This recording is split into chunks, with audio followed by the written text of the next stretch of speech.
ভাই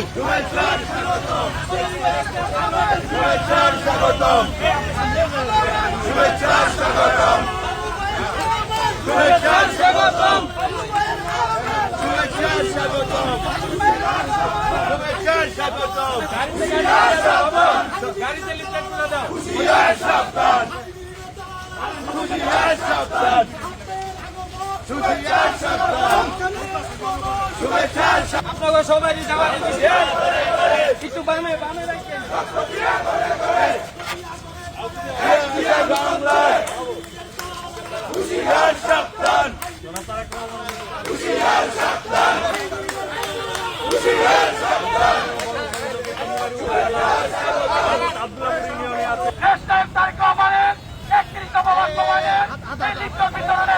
আজকে আমরা আব্দুল্লাহপুরে অবস্থান করছি।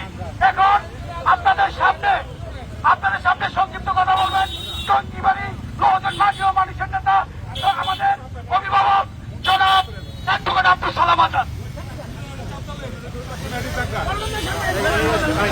আমাদের মোটর সাইকেলে যারা আছেন আপনারা রাস্তার পাশ দিয়ে যাবেন, এক সাইড দিয়ে যাবেন, রাস্তা বন্ধ করবেন না, এক সাইড দিয়ে আপনারা যেতে থাকেন। দুইটা হুন্ডা করে এক সাইড দিয়ে যাবে। আজকে আমরা